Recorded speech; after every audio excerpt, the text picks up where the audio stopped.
My dad called me a burden, then praised my brother. I stayed silent until CNN cut in. Breaking. Riley Stone, 33, promoted to Brigadier General. Okay, let's craft this into a truly powerful and personal narrative. Get ready to feel every gut punch and soaring triumph with Riley.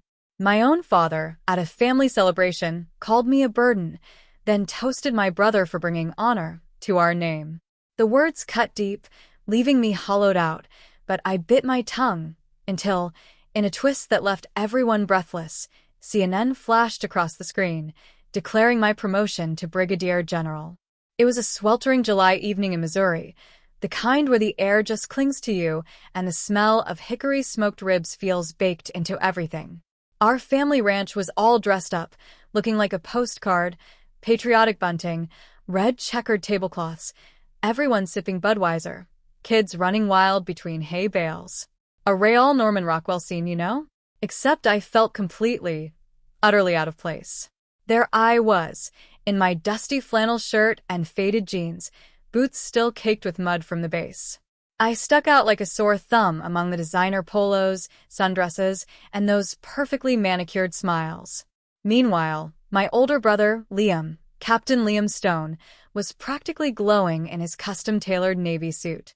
He was the star, holding court in the center of the lawn, spinning tales about Pentagon strategy meetings and rubbing shoulders with senators. Everyone was eating it up, laughing a little too loud, nodding a little too hard. He was always the chosen one. I caught my mom's eye, or tried to. Eleanor was by the buffet, meticulously ladling mashed potatoes onto Liam's plate like it was some sacred ritual. "Hey, Mom," I said, hoping for even a flicker of genuine connection. Her smile was tight, distracted. "Hi, sweetheart," she murmured, her eyes already darting back to Liam. "Grab some corn before it's gone." Just like that, she turned away. That fast.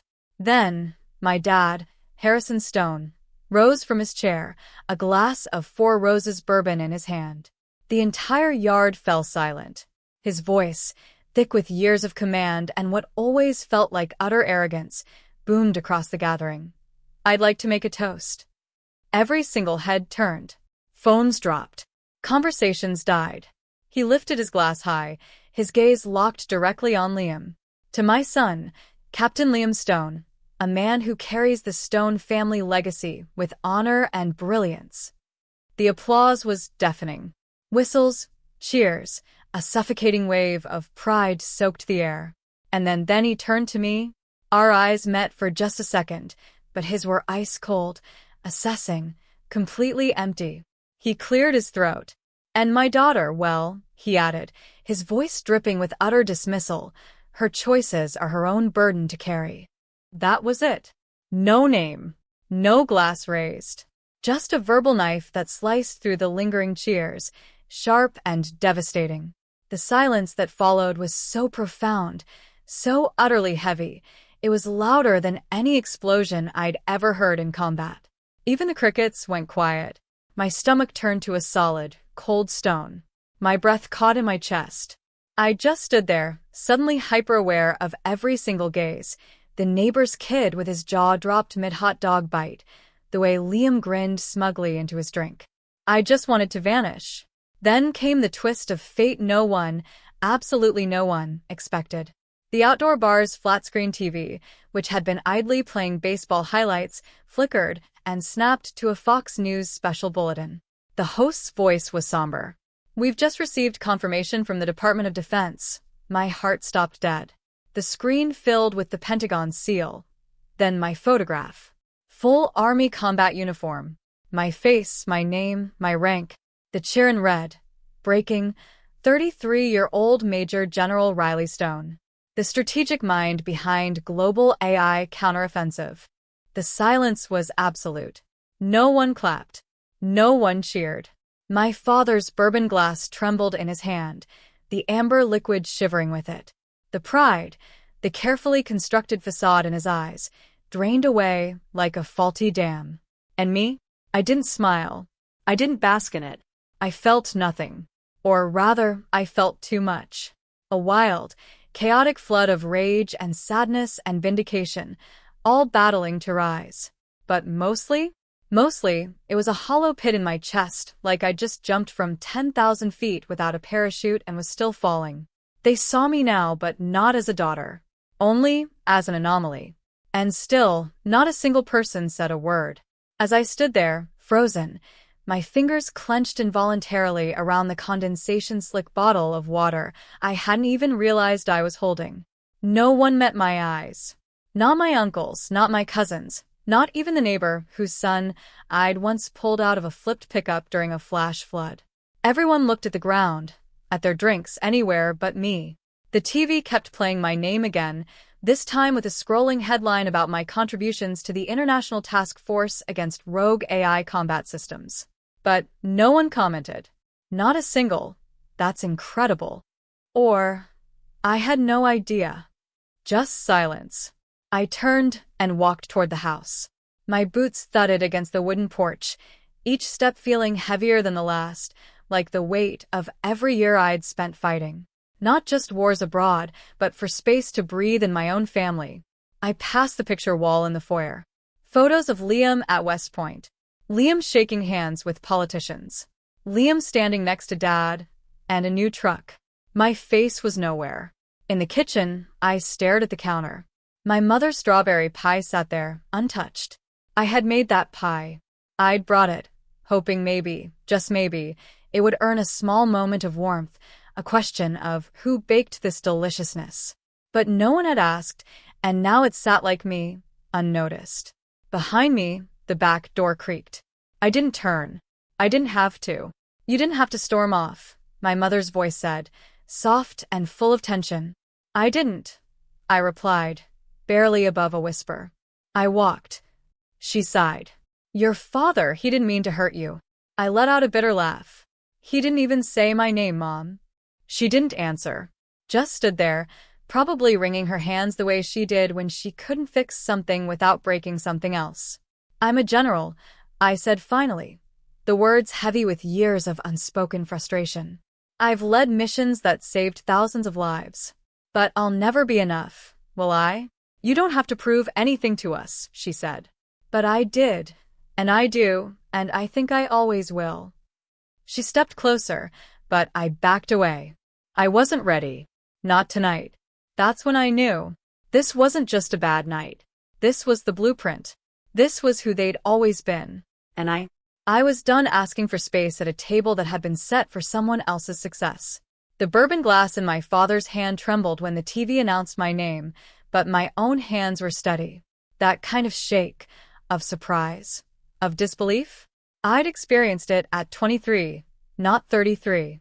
After the party dissolved into murmurs and then a profound silence, I walked inside the house like a ghost that no one noticed.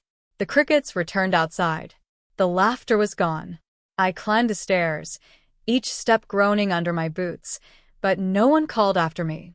Upstairs, the hallway smelled like cedar polish and time. I stopped outside the family room. The fireplace mantel had always been a shrine to achievements, mainly Liam's.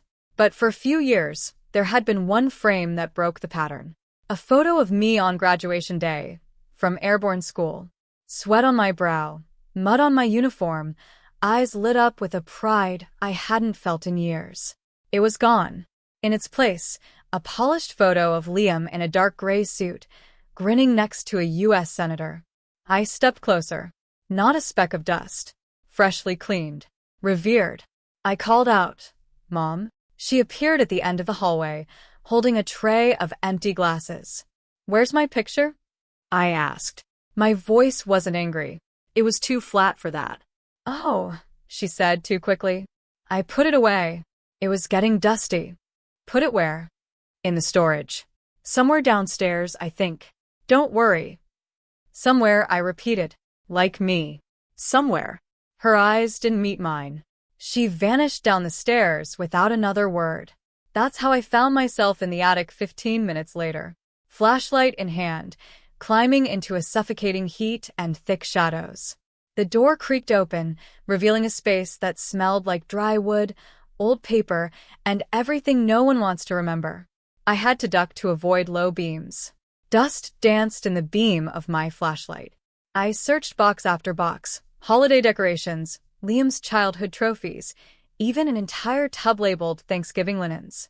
Then, in a far corner behind a broken rocking horse, I saw it. A soggy cardboard box with faded black marker. Riley's stuff. The handwriting was unmistakable. My dad's, all capital letters, like he was labeling a piece of government equipment. I pulled it toward me and knelt down. The tape was brittle, and the top flaps opened with a crunch. There, jumbled together like trash, were pieces of me. My first marathon medal, still attached to the red, white, and blue ribbon, now wrinkled and dulled. A green beret, gifted to me by my grandfather, Pop, on the day I was accepted into Special Forces selection. He died 2 weeks later, but that beret was everything. A laminated letter from my battalion commander, praising my decision-making under fire in a convoy ambush in Afghanistan. Beneath that, a handful of broken plastic G.I. Joe figurines, some old notebooks from middle school, a worn-out hoodie I hadn't seen since high school. It was a museum of disregard. Not one item placed with care. No wrapping, no frame, no sign of anyone valuing these things. They were artifacts only to me. I touched the green beret gently. I remembered the night Pop gave it to me, sitting on the porch swing with his oxygen tank hissing, telling me, "You're going to do more than any of them, girl. Mark my words." I guess he was right. And still, here it lay, next to a broken toy truck and a deflated soccer ball. At the bottom of the box, half-bent and water-damaged, was my Soldier of the Year certificate from the 82nd Airborne Division. I had received it in 2016. I remembered calling home that day, so proud I could barely get the words out. "Dad," I had said, "I won it. I really did." They called my name in front of the whole base. His reply was as casual as a grocery list. "Good. Liam just got accepted into the MBA program at Georgetown. He's moving to DC soon. Hey, I have to go. Long-distance calls still cost something." Click. 30 seconds. That's how long it took for a year of my sweat and sacrifice to get folded into nothing. Now I stared at that warped paper. It used to hang in my barracks. I had laminated it myself. And here it was, bent, curling at the edges, crammed behind a torn Batman folder. I sat back on my heels. The attic creaked. I didn't cry. I didn't even blink. My heart had long since hardened to these small betrayals. But something inside me calcified in that moment. A decision, or maybe a resignation. They never saw me. Not the real me, only the burden of me. And now even my victories were inconvenient clutter. I picked up the medal, the beret, the certificate. I folded them gently into my lap, smoothing out their edges with my palms. My fingers moved like I was handling explosives because in a way, these weren't just items. They were everything I'd built, everything they didn't want to display because it didn't fit their narrative. The house groaned again with the settling heat. Somewhere downstairs, someone turned on music. Classic rock, probably Liam's playlist. I looked around the attic one more time. Then I spoke out loud, to no one. "I am not the forgotten one. I am the proof you ignored." And I closed the box again, this time carefully, as if the past deserved at least one person who wouldn't throw it away. Back in my childhood bedroom, I placed the box at the foot of the bed. The posters were long gone, replaced by beige walls and a decorative sign that read, "Home Sweet Home." Like the house itself had tried to forget I ever lived there. I sat on the edge of the bed, still holding the beret in my lap. A memory hit me, clear, precise, painful. I was 16. It was the night before my first state track meet. I had trained for months. Dad had promised to come. He didn't. That night, Liam got a B+ on an advanced math test, and Dad took him out for steak. I remember standing on the podium with my ribbon and scanning the crowd, hoping maybe he'd show up late. He didn't. Mom said, "He had a work thing, sweetheart." That's when I first learned his version of love was conditional. Liam's version of success made sense to him. Mine never would. Now, years later, I was still standing on that invisible podium, ribbon in hand, the audience gone silent. Except this time, I wouldn't wait for applause. I remember the taste of powdered eggs and stale coffee more vividly than any birthday cake from my childhood. My first years in the army weren't glamorous, not by a long shot. I was stationed at Fort Bragg, sleeping in a shared barracks that smelled like old boots and industrial cleaner. My meals came from plastic trays. My paychecks were barely enough to live on, but I still managed to send money home. Every month, like clockwork, I wired a portion of my check back to Missouri. I told myself it was for the house, maybe for new windows in the upstairs bedroom that always leaked during thunderstorms. I imagined Mom buying groceries, Dad finally fixing the porch steps. That's what I thought I was doing. Helping. Being a good daughter, a responsible adult, a soldier who could carry more than just her pack. I skipped vacations, turned down weekend getaways, and declined invitations from my unit. While they went off for beers or trips to Myrtle Beach, I stayed behind, microwaving dollar ramen in my room, rerouting my fun money to a family that barely acknowledged my existence. I once turned down a 4-day pass to save for what I thought would be my parents' anniversary gift, a new dishwasher. I ate off cardboard so Liam could eat off porcelain. Then came the call.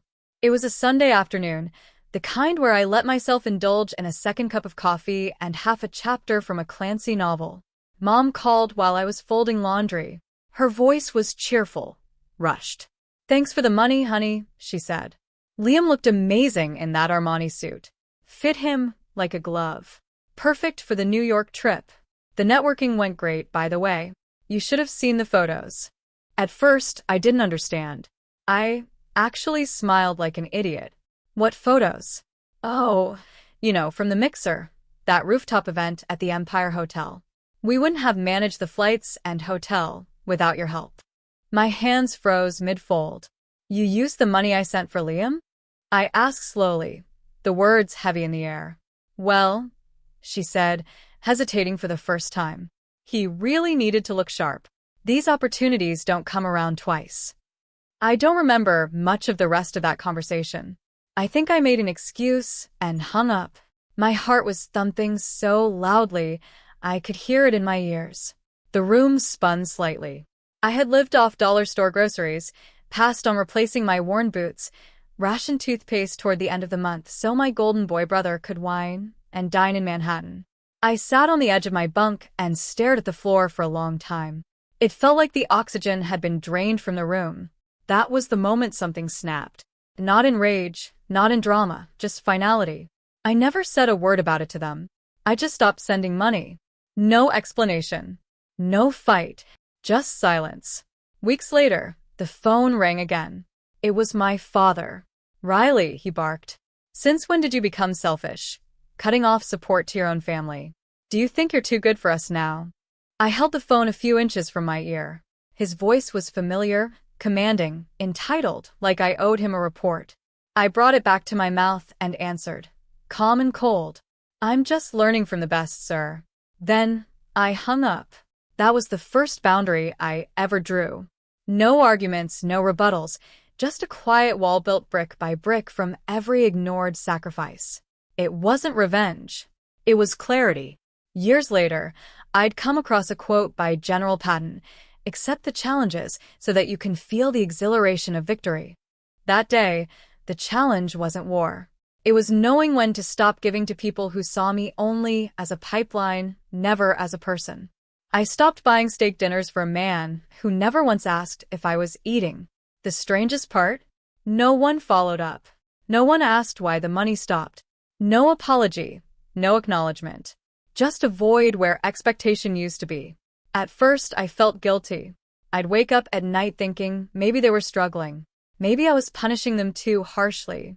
But then I'd remember the way Mom said our money, like it was a magic word, and how Dad's voice dripped with accusation instead of concern. That guilt? It faded fast. I started spending on myself. Not luxuries, just dignity. A decent mattress, a real winter coat. One weekend, I even treated myself to a cabin trip with a few squad mates. We split a 6-pack and grilled burgers in the cold. It was the first time I laughed in months. I didn't tell them about the change. I didn't need to. They'd never asked about my life anyway. Only what I could give to theirs. That's when I truly understood. Silence isn't weakness. It's armor. It's strategy. Sometimes the strongest thing you can say is nothing at all. And I wore that silence like a uniform. The last words my father said to me rang in my ears. "You think you're too good for this family?" He never asked if I was okay, never once wondered what it took for me to keep showing up. I carried that silence into the next chapter of my life, the one that finally taught me what real family felt like. It started in a windowless room at the Pentagon during a high-level intelligence briefing. I was one of the youngest officers in the room and the only woman in uniform. The rest were silver-haired generals and career analysts in press suits. I had presented a counterinsurgency map of enemy supply routes in the Middle East, built from months of field data and sleepless nights. They glanced at my slides, all but one. Colonel Ava Rostova sat in the back, coffee in hand, her eyes sharp behind narrow glasses.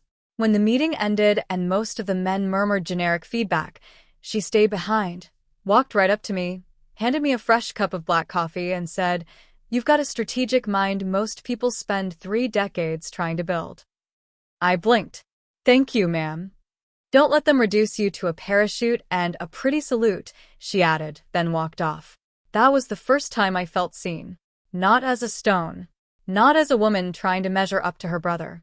But as Riley. Soldier, thinker, leader. Later that year, we deployed to Afghanistan's Karangal Valley. The locals called it the Valley of Death for good reason. One night, we were hit, ambushed from the ridgeline. Gunfire cracked through the cold.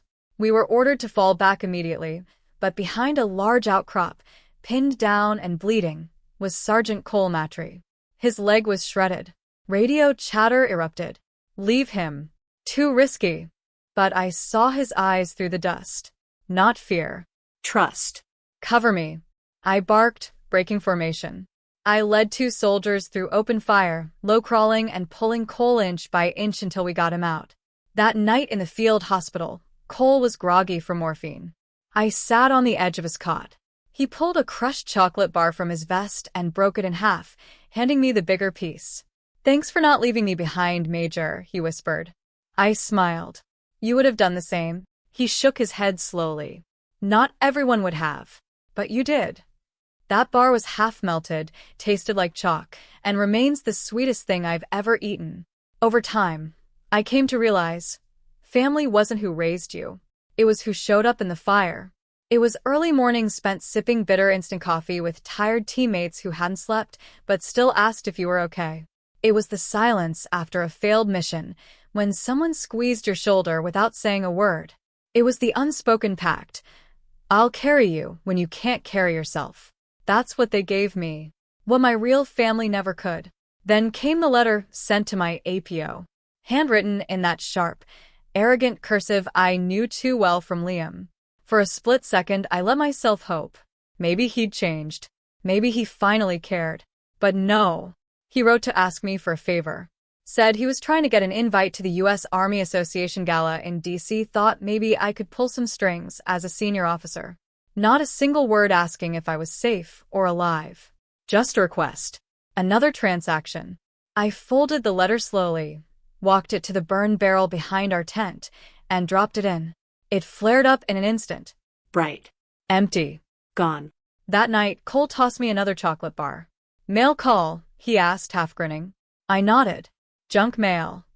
We laughed. That was the moment I knew. I didn't have to keep chasing a seat at the Stone family table, because I already had one out here, in the dirt, among people who would never let me walk alone. And for the first time in my life, I didn't feel like a burden. I felt home. Later that week, Ava pulled me aside before another mission briefing. She looked at me for a long moment, then said, "You know, Stone, leadership isn't about rank. It's about who still follows you when the bullets stop flying." I nodded. Sometimes it's the only thing that makes sense. She smiled, barely. "You've got it. Don't waste it chasing ghosts." Her words stayed with me, because ghosts were exactly what my old life had become. Faint outlines of people who once mattered, now just shadows in my rear view. And I stopped looking back. We made a habit of gathering near the comms tent late at night, huddled around metal mugs and jokes that only made sense to those who had stared down the same barrel. We shared stories, pain, silence. That's where I belonged. Not in living rooms lined with polished portraits, but in muddy boots and worn hands that knew how to hold weight. This was my family, not by blood, but by choice. And that made all the difference. It started on a Monday morning like any other. I had just stepped into my office at the Pentagon, coffee in hand, boots still damp from the rain outside. My inbox was already a war zone. I was halfway through reading a briefing when my phone buzzed once, twice, then nonstop.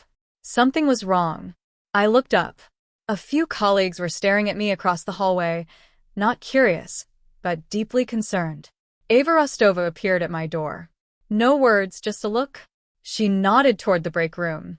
The television was on, and there he was, Ethan Vance, my cousin, in full West Point dress uniform, seated on the Fox and Friends morning set. His smile was modest, his hair was perfect. He was being introduced as one of the brilliant minds behind Operation Iron Echo. My operation. He spoke slowly, reverently, as if recalling trauma that had aged him. It was the hardest decision I've ever made, he said, his voice trembling slightly. We were losing control of the AO. I had to step in. We pushed back. It cost lives, but we prevailed. I stood frozen. He described it all, down to the radio commands, the terrain layout, even the exact moment of the enemy retreat. Events that only someone in that room would have known. Only me. And then, as if the performance needed an Oscar, he paused and choked up. I still remember the faces of the men we lost. We didn't leave anyone behind. A single tear rolled down his cheek. Ava cursed under her breath. He's using your debriefing notes, word for word. I didn't speak. I couldn't. I stared at the screen as America listened to a lie. Not a misquote, a full-blown hijacking. And I wasn't just erased. I was replaced.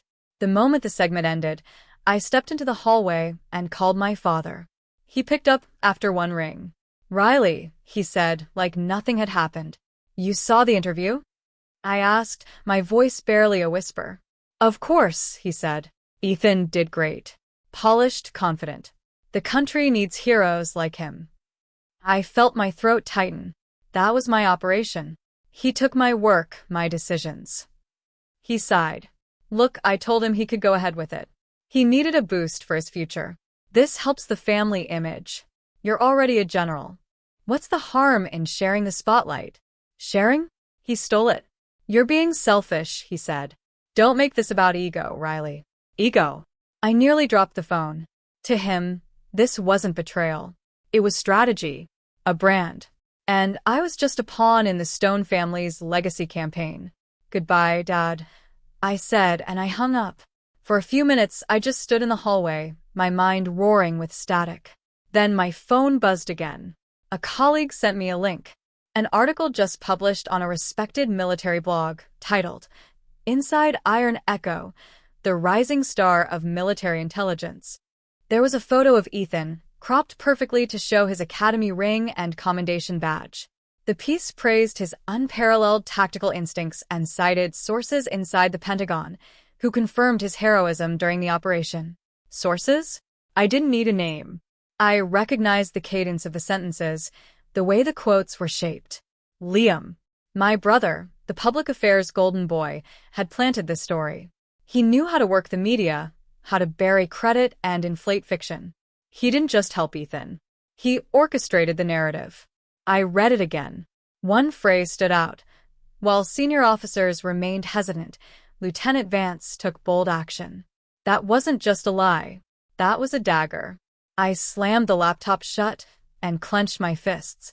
Every sacrifice I made, every scar, sleepless night, lost friend, was now fuel for a PR stunt. Not by the enemy, but by my own family. No. By the men who were supposed to protect me. By the same father who once called me a burden. By the brother who never saw me as more than a threat to his spotlight. By a cousin who cried on national television with tears made of kerosene. That night, I sat alone in my apartment, lights off, TV muted. I stared at the ceiling and thought, this is war. Not the kind fought in deserts. The kind where truth is a liability. Where silence is permission. Where family becomes a weapon. I used to think the battlefield was behind me. I was wrong. It had just moved indoors. The next morning, I received an internal memo. Requests from press outlets for comments, confirmations, sound bites. The floodgates had opened. Ethan's name was trending. The blog post had been picked up by other military news sites, and I had become a ghost in my own story. Ava walked into my office with 2 coffees. She set one down in front of me, without a word. Then she sat across from me and looked me dead in the eyes. "You're not going to let this slide, are you?" I didn't answer. She leaned back. "You've kept quiet long enough, Riley. You let them call you a burden. You let them take your money, your credit, your dignity. But this," she tapped the desk, "this is war." I took a sip of coffee. It was bitter, strong, the kind that burns on the way down. "I'm done being quiet," I said. She nodded. "Then let's get loud." I opened my laptop and started gathering every shred of evidence I had. Debrief logs, field reports, chain of command emails, briefing slides with my digital signature. I was going to burn the lie down to the foundation. If they wanted a storm, I'd give them a hurricane. Not just for me, but for every woman who ever sat in a war room and got told her brilliance was just a nice accessory. For every soldier whose silence was mistaken for surrender. I wasn't erased. I was just loading. The email arrived at 0700 sharp. Subject line: suspension pending security review, priority. I stared at it for a full 10 seconds before opening. The sender was official. Office of Army Personnel Command. The tone was sterile, direct, effective. Immediately, I was suspended from duty pending an investigation into a potential security breach involving classified drone reconnaissance data. My breath caught. They were accusing me of leaking military intel. 15 years in uniform, no violations, no strikes, not a single missed review. And on the anniversary of my enlistment, July 8th, 0600 Fort Jackson, they chose this exact day to send it. Coincidence? No. Precision?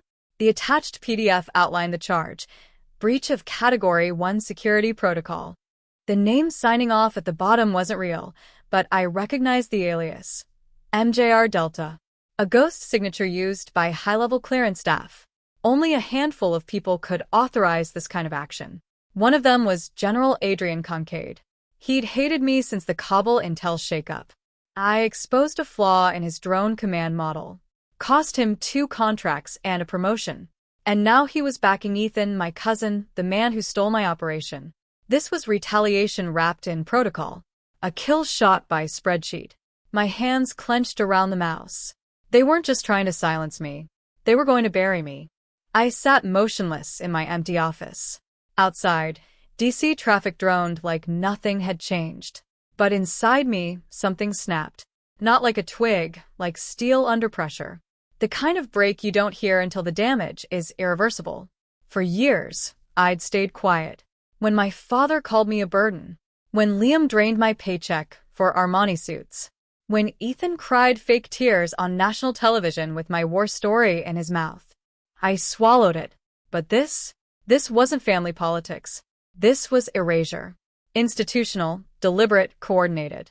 I leaned back in my chair, fluorescent light buzzing above me. And I remembered something, an old TED Talk I'd watched during my 3rd tour. Breen Brown talking about vulnerability. Vulnerability is not weakness, she said. It's our greatest measure of courage. I never wanted to be vulnerable, but now I had no choice. I could either disappear quietly or detonate. I stood up, walked to the window, and made a decision. I wasn't going to hide. I wasn't going to beg. They wanted a war. They picked the wrong soldier. Instead of calling legal, I pulled out my secure line. It had one number programmed into it. It rang once, twice. Then a voice answered. "I was wondering when you'd call, General." "Spectre," I said, my voice still flat. "Miss me? I need you to find a ghost.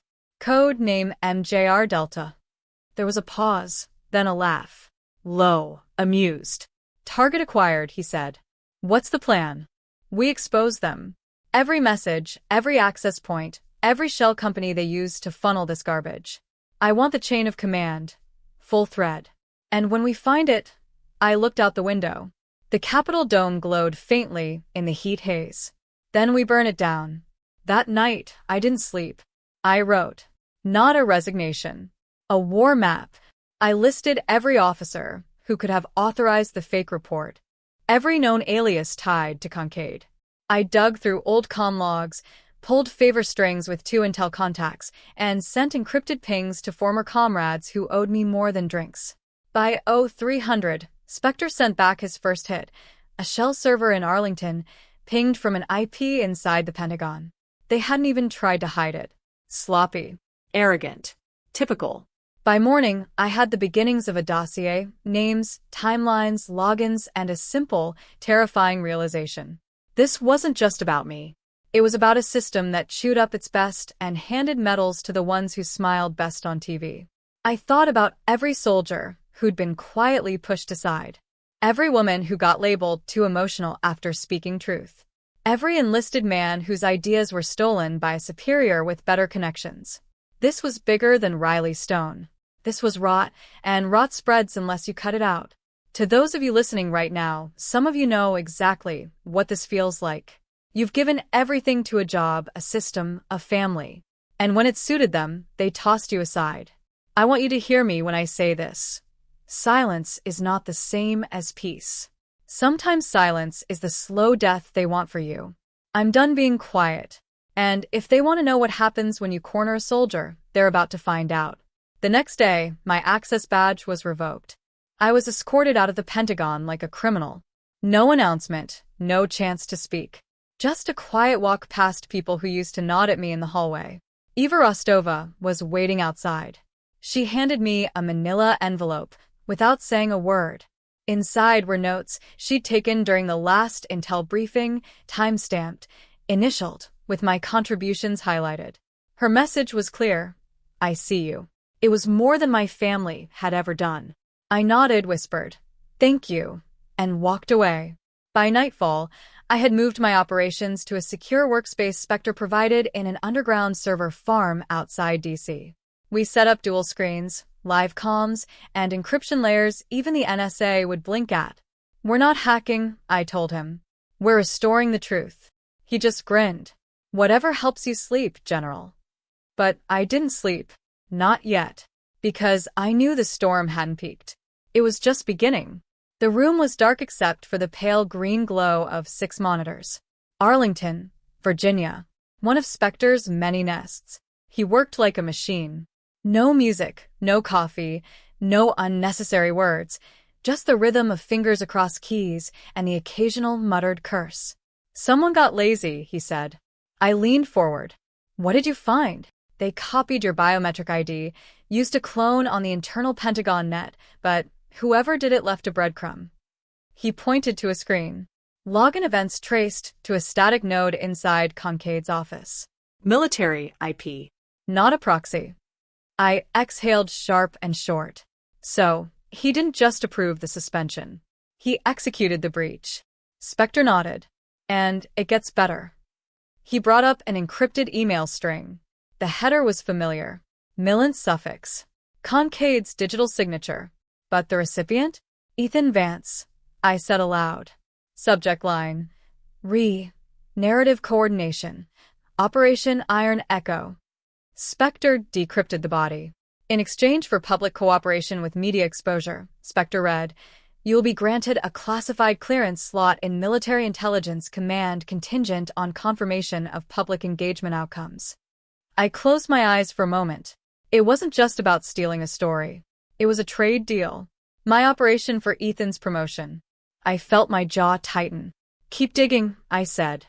While Spectre continued his sweep, another name popped up on my screen. Sarah Jennings. Investigative journalist. Sister of Sergeant Cole Matry. She messaged me directly. "We need to talk. Something on Liam." I met Sarah at a diner off I-395. Vinyl booths, bad coffee, and better privacy. She was already there, flipping through a small notebook. "I started digging after what happened to Cole," she said. "I didn't like how the story shifted, and I really didn't like your name disappearing from it." She slid a small recorder across the table. "I've been tracking Liam's meetings. He's met with at least 4 military correspondents in the past month. All off the books. No transcripts." She clicked play. My brother Liam's voice. Smooth. Casual. "She's got medals, sure, But don't confuse luck for talent. The real skill? That's knowing how to shape the narrative. Sarah paused the recording. I also have a source, junior staffer. He overheard Liam saying the whole Ethan campaign was a cleanup job for your PR. I shook my head, biting back something between a laugh and a scream. He wasn't just helping Ethan. He was positioning himself as the handler, the genius behind the myth. And I was a tool. Sarah pushed a folder across the table. Inside were printouts, journalist communications, metadata from the stories, IPs, timestamps, evidence of pre-written quotes. They planned it all weeks in advance, she said, before Ethan went on Fox and Friends. They knew exactly what they were doing, I whispered. She nodded. They wanted you out of the story, out of the picture. I left the diner with shaking hands and a folder full of betrayal. Back in Arlington, Spectre looked up when I entered. Check this, he said. Up came a new screen. You recognize this email address? I blinked. It was my father's personal Gmail. He's not careful, Spectre said. Never was. He opened a chain of emails. Plain text, no encryption, like two old men gossiping over a drink, except these two were General Kincaid and Harrison Stone. My father. The subject line, behavioral patterns, Riley. I sat down slowly. Kincaid had asked for psychological context, and my father had delivered. He wrote about me in third person. Riley has always shown volatility under pressure. She resents male authority, prone to outbursts and idealistic rigidity. May require monitoring for long-term leadership stability. I stopped reading. Spectre whispered. He gave them the profile they needed to justify your takedown. He didn't need to plant false evidence. He just let my scars speak louder than my record. And he handed them the knife. I stared at the screens, at the emails, at the timeline we'd built. Father. Brother. Cousin. Mentor turned adversary. Each played their part. Each saw me not as a daughter, sister, soldier, but as an obstacle. And yet, I didn't feel broken. I felt ready. That night, I sat alone in the dim light of Spectre's bunker, a folder in one hand, black coffee in the other. Sarah's evidence was solid, Spectre's data airtight. The threads were clear, converging at a single point. But strategy wasn't about emotion, it was about timing. I opened a worn notebook, the one I kept from my days at command school. On the inside cover, I had scribbled one quote years ago in red ink. Know thy enemy, know thyself, and in 100 battles, you will never be defeated. Sun Tzu, The Art of War. I turned the page and began outlining phase 1. We wouldn't go public yet. Not until the foundation was rotted enough to crumble under its own weight. We needed one more piece. One misstep from their side to trigger everything. Spectre prepped the packet. Sarah began prepping a teaser for the press. And I started rehearsing a different kind of mission briefing. One where my weapon wasn't firepower but evidence. One where the battlefield wasn't foreign soil but a live broadcast. And for the first time in weeks, I slept.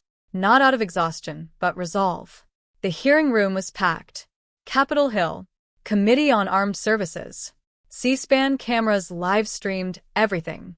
The walls felt like they were sweating under the tension. General Adrian Kincaid sat on the front row in his full dress uniform, the sheen of metals across his chest like armor. To his left sat Liam, polished, pressed, unreadable. And next to him, Ethan Vance, clearly coached, clearly smug. And I walked in through the center doors, spine straight in my own ceremonial blues. I didn't smile. I didn't waver. The air changed the moment I took the stand. A senator from Delaware opened the session.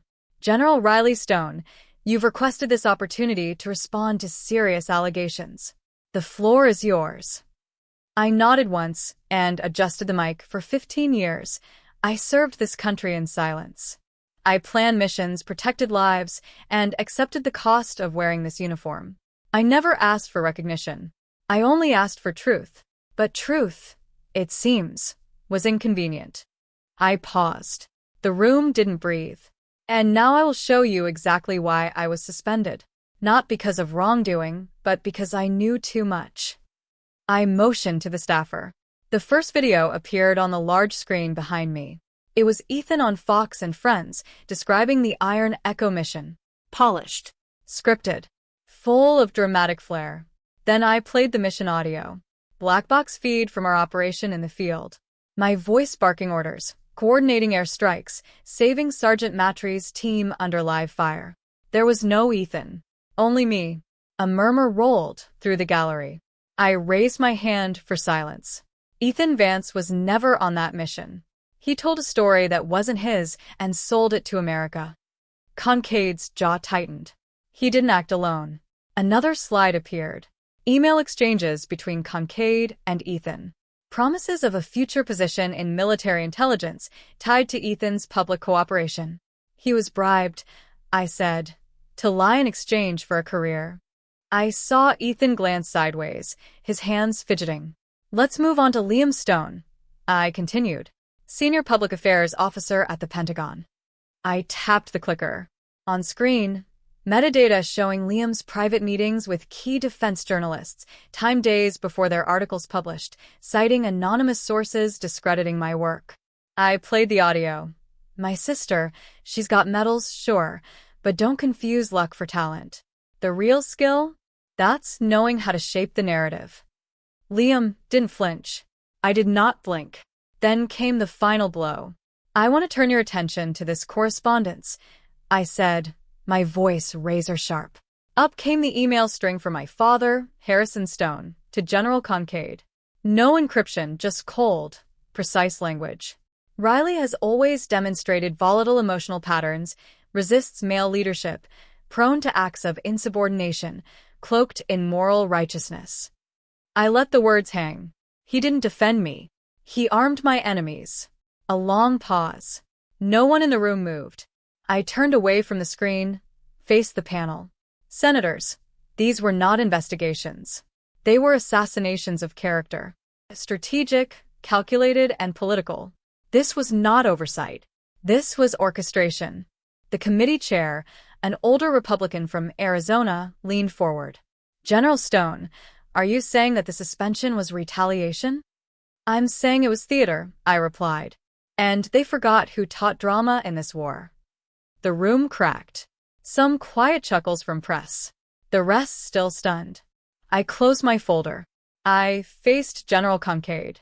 You tried to bury me, but all you did was dig your own grave with documentation. You underestimated me. That's your legacy. Then I turned to Liam. You weaponized the media because you didn't have the guts to confront me in person. That's your legacy. And finally to my father. You once told me leadership wasn't about glory. It was about sacrifice. I guess you forgot that when you sacrificed your daughter for a dinner invitation. I stepped back from the mic. Not a single hand clapped, but the silence, it was the sound of truth landing like a gavel. After a long moment, the chair cleared his throat. This committee will enter executive review. We thank General Stone for her testimony. I turned and walked out head high. War won. I didn't head home after the hearing. I walked straight to the reflecting pool in front of the Capitol, pulled off my gloves, and stared at the glassy surface like it might crack from the weight of everything that had just happened. Ava Rostova called. I didn't answer. I didn't need to. We both knew what this moment meant. Behind me, reporters began to gather. Some shouted my name. Cameras rolled. But I wasn't ready to speak to them. Not yet. Not until the official transcripts were sealed. Not until the ripples began to hit command chains. That evening, Spectre sent me a message. It's done. Press picked up the footage. Trending in under 12 minutes. Ethan just deleted his social media. I didn't smile, not out of bitterness, but because justice isn't joy. It's relief. I walked back to the secure flat in Arlington where I'd lived for weeks. Inside, Sarah Jennings sat at the kitchen table, typing fiercely. She looked up. It's already hitting networks, she said. You're being called the General of Truth. You know that, right? I shook my head. That's dangerous. No, she said. It's overdue. We didn't toast. We didn't cheer. We just sat in the calm. I opened my notebook again. Wrote one sentence on a clean page. Phase 2 begins tomorrow. Because cleaning out rot doesn't stop with one room. The next morning, I woke before sunrise, not out of anxiety, but instinct, the kind you sharpen in war zones when every breath before dawn feels like borrowed time. I sat with black coffee, and my father's last email still burned into my memory. He hadn't apologized. He hadn't retracted. There was no follow-up message, just silence. But silence was its own admission. A new message arrived, this time from a junior officer at Fort Bragg. It read, "Ma'am, just wanted you to know everyone here's watching and we're proud." One line, but it cut through more than 1,000 press headlines ever could. That's when I realized this wasn't about one hearing or one career. It was about something far bigger, what we normalize, what we excuse, what we choose to challenge. I folded the email, slid it into the front pocket of my notebook. That same notebook held every strategy one had written since this war turned political. Phase 2 would not be about vengeance. It would be about reconstruction, the kind that starts with naming what was broken and refusing to rebuild it the same way. That's how institutions change, one refusal at a time. The air along the Potomac carried a chill that morning. Thin, gray, unforgiving. I arrived early, not because I was eager, but because I needed time to breathe before he showed up. I found the bench he'd mentioned in the email, halfway between the footbridge and the boathouse. It was quiet, shielded from joggers and morning strollers. The river moved slowly beside us, like it, too, was holding its breath. My father arrived 6 minutes late. He looked smaller somehow, slower. His once imposing shoulders seemed to slope under a weight he finally noticed. "Riley," he greeted, his voice low. I nodded, not standing. "Mr. Stone." He sat down beside me, hands clasped tightly in his lap. I wanted to say, "I'm sorry." There was no conviction in his tone. No weight. Just air. "For what, exactly?" I asked, still watching the river. "For all of it, I suppose," he muttered. I thought I was protecting the family legacy. I finally turned to face him. "Legacy," I repeated. "Is that what you call it? A web of lies, control, and betrayal wrapped in a family crest." He winced, but said nothing. "I've spent most of my adult life trying to prove myself worthy of your name," I continued. "But your name doesn't mean truth. It means silence. And I'm done living in it." He tried again, this time with that weary paternal softness that once worked on me as a child. "Whatever's happened, I'm still your father." I shook my head. "You stopped being my father the day you chose strategy over honesty. When you gave away parts of me to protect a legacy I never believed in. When you tried to erase me and called it love." I pulled the old house key from my coat pocket and set it on the bench between us. "That's for the farm. I won't be back." He stared at the key like it might bite him. I stood. "This is the last time we speak," I said. "Goodbye, Mr. Stone." I didn't wait for a response. I walked away. The wind from the river caught the edge of my coat and pushed me forward. It felt like release. A week later, headlines rolled out like dominoes. General Adrian Kincaid retired with disgrace. No ceremony, no salute. Ethan Vance expelled from West Point. The Academy issued a rare public statement citing ethical violations. Liam reassigned to a quiet base in Montana. He didn't call. Neither did I. Sarah Jennings sent me a copy of the transcript, uncut. The hearing now part of the public record. Then the call came. "General Stone," the president's chief of staff said over a secure line. "The president would like to offer you a formal promotion and a new strategic advisory post at the White House." I let the silence linger a few seconds longer than necessary. "I'm honored," I replied. "But I'm not interested in a new rank. What I want is to rebuild on my terms." The line went quiet, then a soft, "We respect that." That evening, I sat with Eva Rostova on the back patio of her Arlington townhouse. She poured 2 bourbons and lit a small fire in the stone pit between us. "You did it," she said. "No," I replied. "I survived it. There's a difference." She nodded. "You're not going back, are you?" I looked up at the night sky, cloudless and infinite. "No," I said. "I've seen what rut looks like when it wears stars on its shoulders. I want to build something different." She raised her glass. "To burning down what no longer serves." I clinked mine against hers. "To planting something better in its ashes." We sat there in silence. No plans, no strategies, just breathing. For the first time in years, I wasn't fighting. I wasn't chasing approval. I wasn't pretending I was okay. I was simply free. The next morning, I opened the small leather-bound journal I'd carried through every deployment.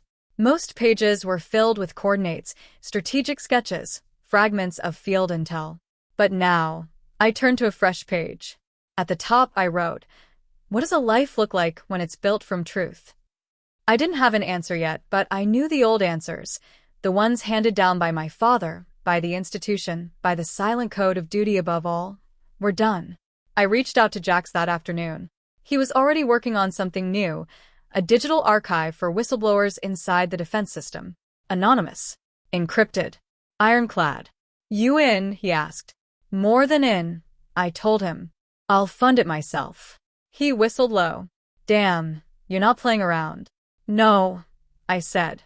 "I've played their game long enough." Later that day, I went to visit Sergeant Cole Matry, now in rehab after another surgery. He smiled when he saw me, despite the pain in his eyes.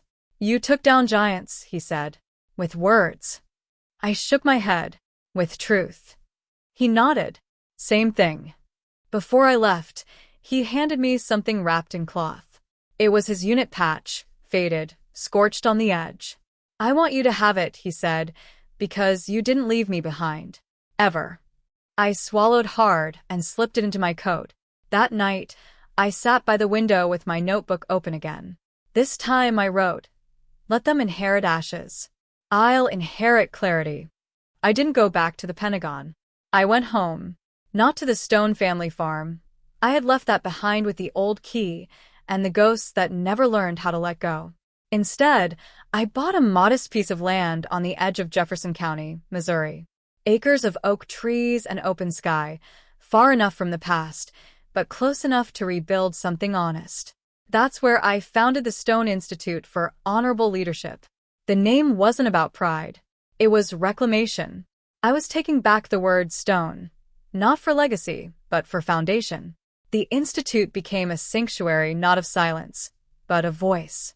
A place where young officers, returning veterans, and civilian leaders came to learn the kind of strength that doesn't shout, the kind that holds. We taught ethics in combat, humanitarian strategy, resilience of the mind. We told the truth about war, not just its violence, but its moral weight. What it takes to keep your humanity intact when everything around you asks you to surrender it. Some days were hard.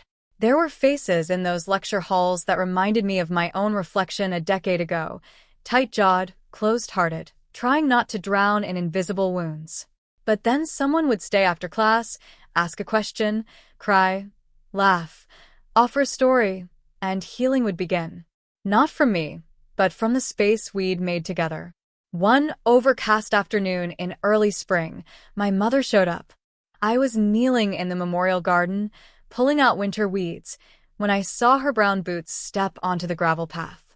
She didn't say anything right away, just crouched beside me and picked up the trowel I'd set aside.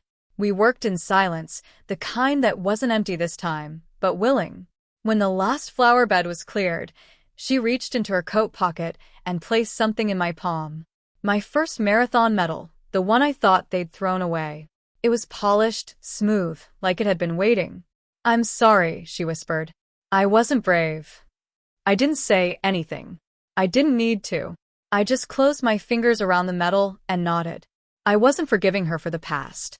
I was forgiving myself for carrying it so long. Weeks passed. Classes grew. Applications tripled. One evening, I stood at the back of the main hall, watching a group of cadets laugh over their notes and coffee. The whiteboard was still marked with notes from the last session: philosophy, tactics, purpose. That night, I wrote a new lecture. Not about victory, not about medals, but about betrayal, loss, and how those things, if faced with courage, can shape the kind of leader no school can fabricate. I opened class the next morning without preamble. "What truly makes a leader worth following?" I asked. The silence was thick, but then it broke. Stories emerged. Tales of broken commands, of saved lives, of mentors who failed, and moments where giving up felt like the only option. But they didn't. When the last story was told, I walked to the whiteboard and wrote 4 words that resonated with a newfound, profound truth. Honor is not inherited. It is built. I stood there, the marker still warm in my hand, looking at the words. This was the legacy I truly wanted. Not one carved in some cold, unyielding stone, but one planted, watered, lived, and finally, completely let go of. That night, after everyone had left, I walked the perimeter of my land. The Missouri stars were impossibly clear, utterly unbothered by old memories, untethered from bloodlines. My mind wasn't on battles or hearings or betrayals. It was on the simple, powerful rhythm of rebuilding. The quiet mornings with black coffee and the hum of cicadas. The veterans in their work boots, clearing trails, building something tangible behind the lecture hall. Planting something that would, I hoped, last far longer than I ever would. My office shelves were lined with worn copies of Marcus Aurelius, Seneca, Epictetus, books I'd carried through every deployment, filled with my own scribbled notes. I taught from them, not as rigid doctrine, but as an invitation to examine, to choose, to live with unwavering principle, even when the applause fades and the ranks are stripped away. One evening, a young cadet named Ortiz stayed late. Her eyes were sharp, restless. "Ma'am," she asked, "how do you know when to stop fighting?" I thought of my father, of Ethan, of Liam, of all the battlefields, from the deserts abroad to the boardrooms at home, the Senate floor. "You stop," I told her, "when the battle starts costing you more than the wound. When you realize that peace isn't the absence of conflict, it's the profound presence of alignment." She didn't write it down. She just nodded, and in that simple gesture, I knew she understood. I wasn't building a legacy of power here. I was building a place where truth could finally breathe. And for the first time in my life, that was more than enough. If you've stayed with me all the way to this moment, thank you. This wasn't just a story about betrayal or power. It was about making a choice, choosing who we become after the ashes settle. Maybe, like me, you've carried wounds that no one else ever saw. Maybe you're still rebuilding, piece by painful piece. I hope Riley's journey reminded you that truth, when you live it out loud, has an incredible power to heal. If this story resonated with you, please hit subscribe, share it with someone who might need to hear it, and tell me, what does your legacy look like? Until next time, stay strong, stay true.